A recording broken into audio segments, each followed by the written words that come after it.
بسم اللہ الرحمن الرحیم۔ السلام علیکم۔ میمونہ حبشہ کے بادشاہ کی بیٹی تھی۔ فتح خیبر کے بعد آقا کریم صلی اللہ علیہ وآلہ وسلم نے میمونہ کو اپنی بیٹی سیدہ فاطمہ کی خدمت میں پیش کیا۔ جناب میمونہ سیدہ فاطمہ کی خدمت کو اپنے لیے باعث فخر سمجھتی تھی۔ آپ کے خلوص اور ادب کو دیکھتے ہوئے جناب سیدہ فاطمہ نے کبھی آپ کو ایک کنیز کی نظر سے نہیں دیکھا، بلکہ آپ کے ساتھ روزمرہ کے گھر کے کاموں کی باری بنا لی، اور ایک دن میمونہ کام کرتی تھیں تو دوسرے روز بنت رسول صلی اللہ علیہ وآلہ وسلم آپ حسنین کریمن اور بنات علی رضی اللہ تعالی عنہ سے اس قدر محبت کرتی تھی کہ اولاد علی آپ کو اماں کہہ کر پکارتے تھے۔ جب حسین کریمن رضی اللہ تعالی عنہ بیمار پڑے تو مولا علی اور سیدہ فاطمہ نے منت مانی کہ ہمارے بیٹے صحت یاب ہو جائے تو ہم 3 دن روزے رکھیں گے۔ تب جناب میمونہ نے بھی ان پاکیزہ ہستیوں کے ساتھ حسن و حسین کی صحت یابی کے بعد 3 روزے رکھے، اور ہر روز افطاری کے وقت سائل کو کھانا دے دیتے اور خود پانی سے افطاری کر لیتے۔ اس واقعے کا قرآن کریم میں بھی ذکر ہے۔ جناب میمونہ کو کیمیا گری کا شوق تھا، اسی لیے پاک رسول اللہ صلی اللہ علیہ وآلہ وسلم آپ کا نام فضا رکھ دیا۔ فضا کا مطلب ہے چاندی ہے۔ آقا کریم صلی اللہ علیہ وآلہ وسلم نے جناب فضا کو ان کو عزت دینے کے لیے فضا نام رکھا۔ دنیا آج تک آپ کو فضا کے نام سے ہی جانتی ہے۔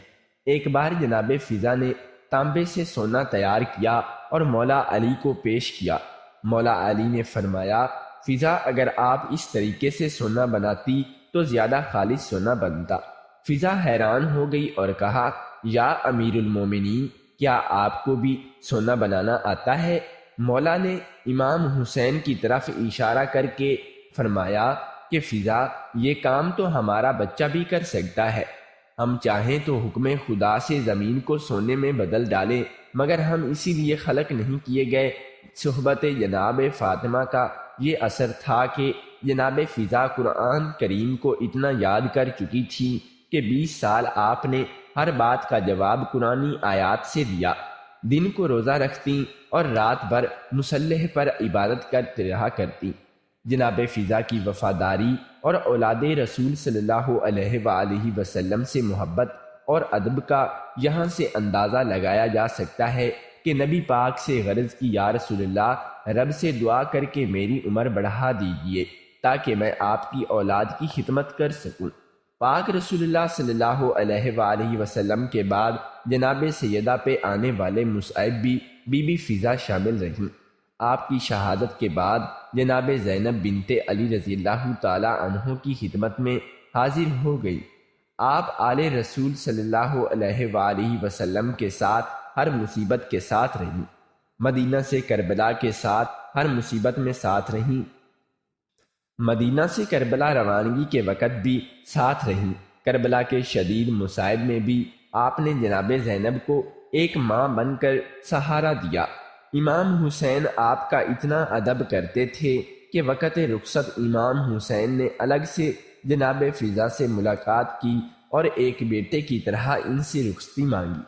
جناب فضا آل رسول کے ساتھ قید ہو کر کوفہ شام لائی گئیں، اور بازاروں میں جب اسیران کربلا پر پتھر برسائے گئے تو ضعیف فضا نے بھی محبت اہل بیت میں پتھر کھائے، اور یزید کے سامنے ان اسیران کو پیش کیا گیا تو آپ جناب زینب کے سامنے پردہ بن کر حائل ہو گئی۔ ایک عالم دین سے سنا ہے کہ جناب زینب کی شہادت کے بعد آپ کئی سال تک سیدہ زینب کے قبر پر مجاور بن کر بیٹھی رہیں۔ اس وقت دمشق کا یہ مقام جہاں آج جناب زینب دفن ہے جنگل بیابان ہوا کرتا تھا، اور آپ ہر آنے جانے والے قافلہ کو پانی پلانے کے بہانے روکتے اور باتیں کی، یہ جس کی قبر ہے یہ عام مستور نہیں کہ یہ نبیوں کے سلطان کی بیٹی ہے۔ یہ بھی پڑھا اور سنا ہے کہ جناب امام زینب العابدین یہ بھی سنا ہے کہ جناب امام زین العابدین اور جناب فضا کا یوم شہادت ایک ہی دن ہے۔ امام زین العابدین کا جب آخری وقت تھا تب آپ نے اپنے بیٹے امام باقر کو حکم دیا کہ اعجاز امامت سے شام جاؤ اور ہماری دادی فضا کا آخری وقت ہے، جا کر سہارا دو، اور جب وفات پا جائیں تو خود جنازہ پڑھاؤ۔ اور آپ نے 120 سال کی عمر میں وفات پائی۔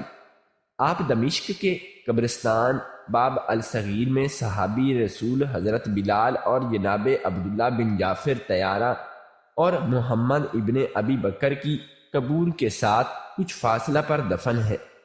تا قیامت جب تک اولاد علی کا ذکر ہوتا رہے گا تب تک جناب فضا کی وفاداری یاد کی جاتی رہے گی۔ اور کریمی دیکھیں کہ نبی پاک کی بیٹیوں کی کہ اپنی کنیز کو نہ صرف اپنی ماں بنایا بلکہ فضا اسلام اللہ علیہ کا کر دیا، اور کروڑوں درود و سلام ہوں وفا کی ملکہ پر، جناب فضا کی ذات اقدس پر۔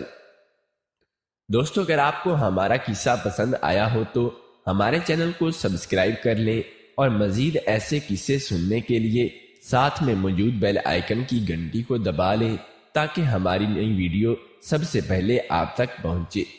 شکریہ۔